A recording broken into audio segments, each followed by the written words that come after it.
Bonjour mes élèves, ce qui concerne la deuxième partie de notre leçon, la reconstitution d'un paysage ancien, il va se dérouler les types de fossiles, d'accord? On va voir quels sont les types de fossiles, c'est quoi la différence entre ces différents types, d'accord? On a vu la dernière fois les fossiles, la fossilisation, etc. Alors, je vais vous informer que le fossile a le même âge que la roche sédimentaire dans laquelle il se trouve. D'accord. Deuxième, ou bien grand 2, rôle des fossiles dans la datation des sédiments et la détermination des milieux de dépôt des roches. Comme j'ai déjà dit, le fossile a le même âge que la roche sédimentaire dans laquelle il se trouve. Donc, les moussahata, ديك الغوش او الصخر اللي غلقه فيها المساحات هذاك العمر ديال لو فوسيل هو نفسه ديال ديك لا روش. D'accord, maintenant on va voir comment on peut savoir l'âge d'une roche sédimentaire à travers d'un fossile. On va étudier des exemples ou bien on va comparer des fossiles. Par exemple ici, on va comparer le trilobite à l'oursin. Alors, vous allez me demander pourquoi, madame, on va comparer ces deux types. Je vais vous expliquer pourquoi. D'abord, j'ai le trilobite qui est déjà disparu. D'accord? Il n'existe pas maintenant. Par contre, l'oursin, il existe toujours. D'accord? Il existe toujours. Partout. Par contre, trilobite, mais il y a un trilobite qui est عايشة. Alors, la première différence entre ces deux. D'accord? La deuxième, lorsque je parle du trilobite, d'accord? Lorsque je parle du trilobite, je parle d'une période. Hein? فاش كنبغيو نأرخو واحد لا روش سيديمونتير فيها تريلوبيت كنقولوا باللي لا تريلوبيت a vécu durant le paléozoïque. واحد l'ère, la période géologique, ce qu'on appelle la paléozoïque. Alors, entre parenthèses, c'est entre moins 530 et moins 230 millions d'années. D'accord? Si je dois parler de l'oursin, je ne vais pas parler des ères, des périodes, etc. Je veux dire que les oursins peuplent les habitats maritimes, très divers, c'est-à-dire dans les mers, les océans, principalement côtières. D'accord? Je peux dire aussi sur une profondeur qui allant par exemple de 0 à 100 mètres. D'accord? C'est le premier exemple. On peut dire que le trilobite a une large répartition géologique. Pardon, une large répartition géographique. ولا كما كنقولوا بالعربية انتشار جغرافي واسع. يعني نلقاه في واحد المنطقة واحد المنطقة كي واسعة انتشار جغرافي واسع. par contre l'oursin دا انتشار جغرافي محدود كيكونش في واحد الانتشار جغرافي واسع وإنما محدود. On parle la répartition géographique qui est large pour le trilobite et qui est réduite ou bien limitée pour l'oursin. Aussi, on parle d'une existence courte à l'échelle de temps géologique, d'accord? Il existe dans un temps qui est court. Par contre,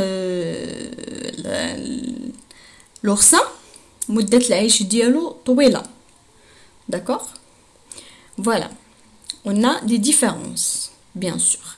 On va voir deuxième exemple pour qu'on puisse comprendre le phénomène. Aussi, j'ai deux fossiles, fougère, ammonite. C'est le même cas que le premier exemple. Fougère, il existe toujours. Sarkhas. D'accord, il existe toujours. Par contre, l'ammonite,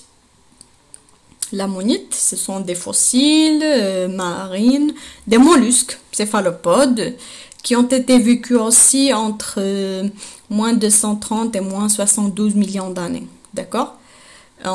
Ils ont été trouvés ou bien découvertes dans diverses régions du monde. D'accord?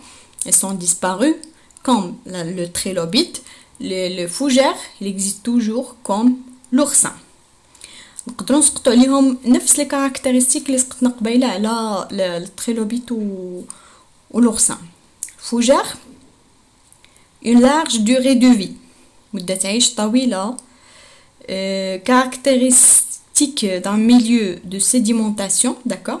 فاش تنهضر على تنهضر على الفوجة il continue d'exister dans des milieux terrestres, toujours à climat chaud et humide. Toujours je parle de milieu de vie, caractérise un milieu de vie, d'accord.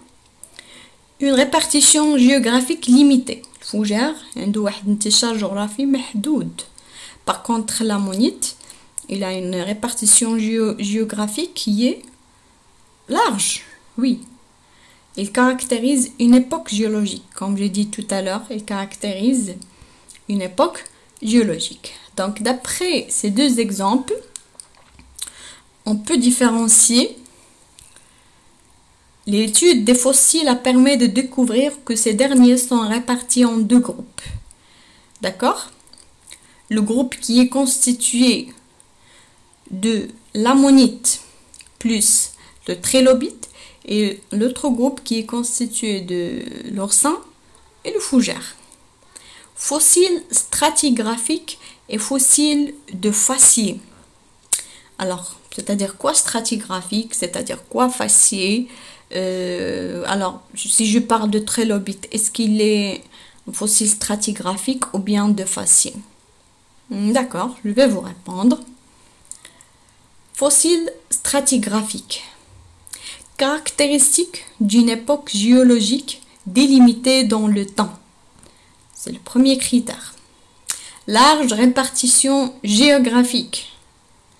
Une existence courte à l'échelle de temps géologique. Alors, à votre avis, c'est quel fossile? Vous allez me donner quel exemple? C'est le trilobite. Oui, c'est bien. C'est l'ammonite. Oui, c'est très bien. C'est le fougère? Non, c'est faux. D'accord? Pourquoi?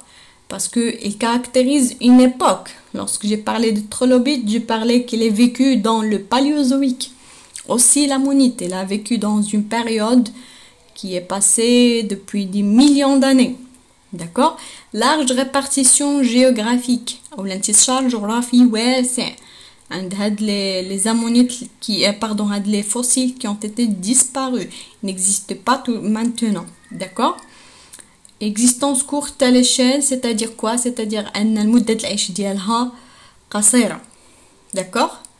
Maintenant, on va voir chez l'oursin et chez le fougère. Quelles sont les caractéristiques de ces fossiles?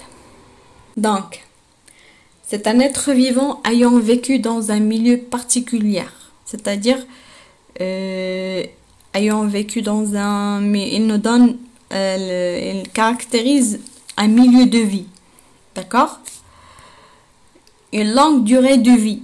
مدة عيش طويلة caractérise un milieu de sédimentation. يميز واحد le milieu de sédimentation. Puis une répartition géographique limitée. أو لا انتشار جغرافي محدود. D'accord? Ici, je parle de fougère et de l'oursin. D'accord? Alors, comme conclusion, l'importance géologique de chaque type de fossile. Voilà. Alors, je vois maintenant que j'ai deux types, d'accord? J'ai des fossiles de faciès, j'ai des fossiles de stratigraphiques. Chaque type se caractérise par des critères, d'accord? Mais quelle est l'importance géologique de ces deux types? D'accord? Les fossiles stratigraphiques permettent la datation des couches sédimentaires. C'est pour cela qu'on a besoin des fossiles stratigraphiques. C'est normal, parce qu'ils nous donnent, ou bien ils caractérisent une époque géologique, délimitée dans le temps. D'accord? تميز حقبة جيولوجية معينة. C'est-à-dire que غير نلقى هاد التريلوبيت أو هاد لامونيت في واحد لا روش, je peux dire ah voilà هاد لا روش عندها tel âge. Parce que هاد le fossile احنا كنعرفو الحقبة الزمنية اللي عاش فيها. D'accord? C'est le meilleur c'est le meilleur des fossiles qui va nous donner la datation. Ce sont les fossiles stratigraphiques. C'est les fossiles qui peuvent dater les couches sédimentaires. Par contre, les fossiles de faciès permettent de déterminer les milieux de sédimentation. Et la paléogéographie, d'accord? Ils permettent de déterminer les milieux de sédimentation. C'est normal parce que lorsqu'on a parlé des fougères, on a dit qu'elles existent dans des milieux terrestres à climat chaud et humide. Donc, je peux dire lorsque je trouve, par exemple, le fougère dans une roche sédimentaire, on peut dire que ce milieu de sédimentation, c'est terrestre, il est caractérisé par un climat chaud et humide. Voilà. Alors, mais les fossiles qui peuvent nous dater les roches sédimentaires, ce sont les fossiles stratigraphiques. Alors, voilà, c'est ça l'essentiel, c'est de savoir différencier entre ces deux types de fossiles.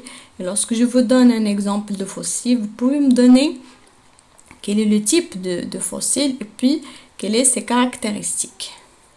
Merci pour votre attention. Au revoir.